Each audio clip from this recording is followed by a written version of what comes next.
Hello all, welcome back to Naju's vibes and arts. അപ്പോൾ ഞാൻ ഈ ഇളക്കിക്കൊണ്ടിരിക്കുന്നത് എന്താണെന്നില്ലേ, ഞാൻ എപ്പോഴും മക്കളുടെ ഇടയിൽ സ്റ്റാറാണ് കേട്ടോ. അപ്പോൾ അതിന് വേണ്ടി ഞാൻ ഉപയോഗിക്കുന്ന ചെറിയ ചെറിയ പൊടിക്കൈകളാണ് ഇതൊക്കെ. അപ്പോൾ ഞാനിതന്ന് രാവിലെ തന്നെ മക്കളോട് പറഞ്ഞു, ഇന്ന് ഞാൻ തേമിട്ടായി ഉണ്ടാക്കി തരാമെന്ന് പറഞ്ഞു. അപ്പോൾ കേട്ട പാതി കേൾക്കാത്ത പാതി അത് അവർക്ക് അപ്പം തന്നെ ഉണ്ടാക്കണം എന്നായി കേട്ടോ. പിന്നെ ഞാൻ വേറെ ഒന്നും നോക്കിയില്ല. രാവിലത്തെ ദോശമാവ് കുറച്ച് ബാക്കിയുണ്ടായിരുന്നു, അതിക്ക് കുറച്ച് മൈദപ്പൊടി ഇട്ടിട്ട് ഇളക്കിക്കൊണ്ടിരിക്കുകയാണിത്. പിന്നെ അതിൻ്റെ ആ ഒരു വൈറ്റ് കളർ ചേഞ്ച് ആവാൻ വേണ്ടിയിട്ട് ചെറുതായിട്ടൊരു റെഡിഷ് കളർ കൊടുക്കാമെന്ന് വിചാരിച്ചു. ഞാൻ ഈ ഒരു കളറിൽ നിന്ന് ഒരു ഡ്രോപ്പ് മാത്രമാണ് കേട്ടോ ഒറ്റിച്ചത്. അപ്പോൾ അതെനിക്ക് പിന്നീട് വേണ്ടാന്ന് തോന്നി. കാരണം എന്താ വെച്ചാൽ ഈ ഒരു കളർ എന്ന് പറഞ്ഞാൽ അധികം എടുത്ത് കാണിക്കാത്തൊരു കളറാണ്. പിന്നെ വെറുതെ മക്കളുടെ വയറ് ചീത്തയാക്കാൻ വേണ്ടിയിട്ട് എന്തിനാ കളർ ഉപയോഗിച്ചതെന്നുള്ളൊരു ഇതുണ്ടായി.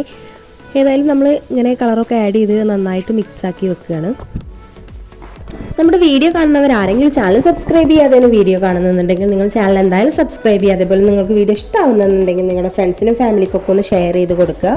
അപ്പോൾ ഇതാ നമ്മുടെ മാവൊക്കെ നല്ലപോലെ കുഴച്ചെടുത്തു. അപ്പോഴത്തേന് ഞാൻ ചട്ടിയിൽ എണ്ണ ഒഴിച്ചുകൊണ്ട് ചൂടാൻ വെച്ചിട്ടുണ്ടായില്ല. അതേപോലെ അടുത്ത പാത്രത്തിൽ കുറച്ച് പഞ്ചസാര ലൈനിയും കൂടെ ഉണ്ടാക്കിയെടുക്കുന്നുണ്ട് കേട്ടോ.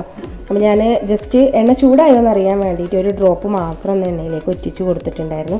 അപ്പോൾ എണ്ണയൊക്കെ നല്ല അടിപൊളിയായിട്ട് ചൂടായി വന്നു. പിന്നീട് ഞാൻ ഓരോ സ്പൂൺ ഇത് അതുപോലെ ഇങ്ങനെ മിഠായി ആക്കി എടുത്തു. അതിനുശേഷം നമ്മളത് പഞ്ചസാര ലൈനിലേക്ക് ഇട്ട് കൊടുക്കുകയാണ് ചെയ്യുന്നത്.